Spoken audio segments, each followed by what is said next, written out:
To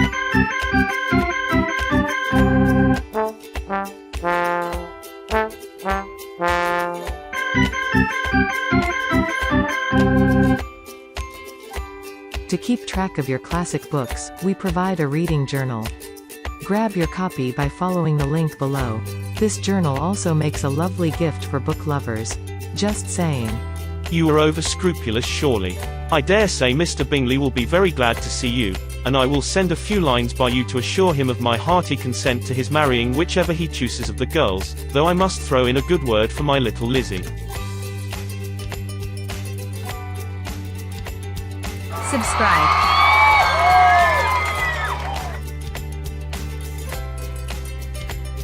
Thumbs up.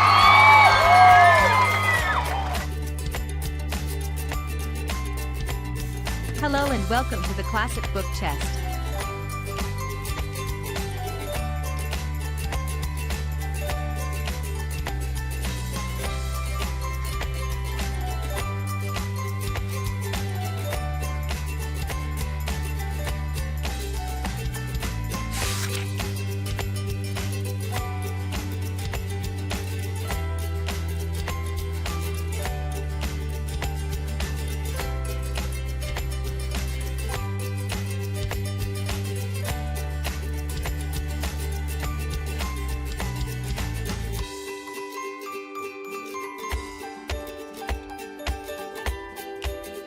Pride and Prejudice, Chapter 1, by Jane Austen. It is a truth universally acknowledged, that a single man in possession of a good fortune, must be in want of a wife.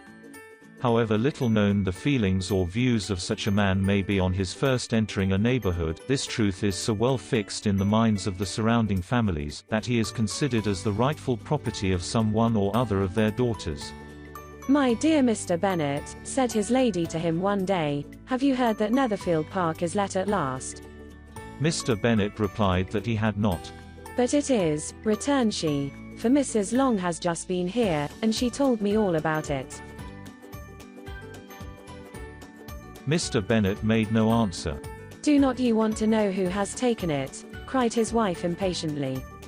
You want to tell me, and I have no objection to hearing it.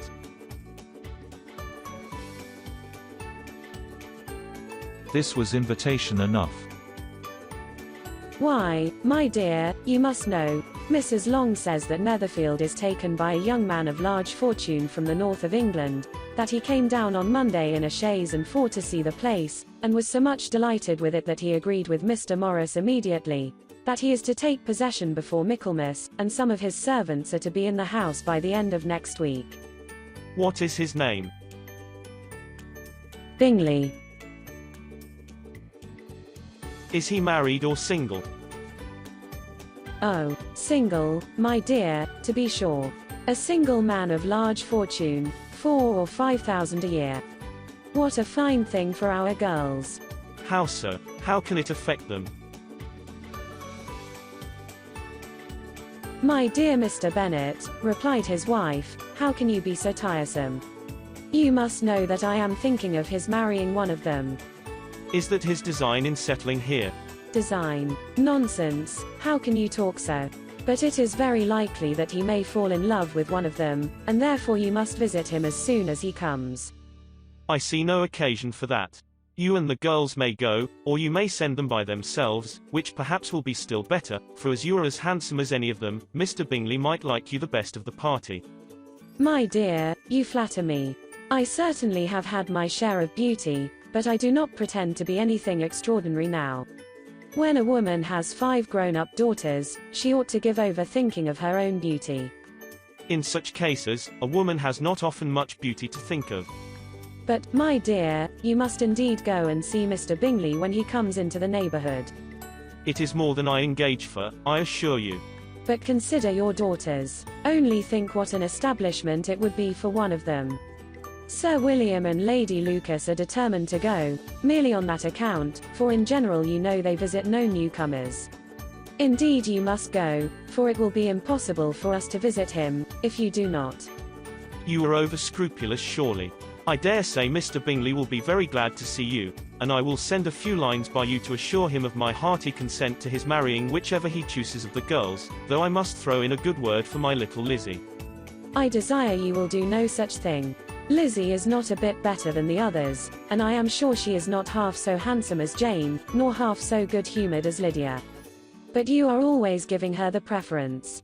They have none of them much to recommend them, replied he. They are all silly and ignorant like other girls, but Lizzie has something more of quickness than her sisters. Mr. Bennet, how can you abuse your own children in such a way? You take delight in vexing me. You have no compassion on my poor nerves. You mistake me, my dear. I have a high respect for your nerves. They are my old friends. I have heard you mention them with consideration these 20 years at least. Ah, you do not know what I suffer. But I hope you will get over it, and live to see many young men of 4,000 a year come into the neighbourhood. It will be no use to us, if 20 such should come, since you will not visit them. Depend upon it, my dear, that when there are 20, I will visit them all. Mr. Bennet was so odd a mixture of quick parts, sarcastic humour, reserve, and caprice, that the experience of 23 years had been insufficient to make his wife understand his character. Her mind was less difficult to develop. She was a woman of mean understanding, little information, and uncertain temper. When she was discontented, she fancied herself nervous. The business of her life was to get her daughters married, its solace was visiting and news.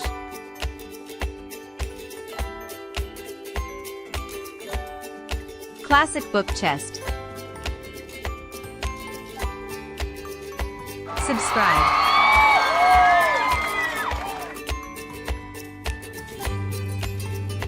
Thumbs up.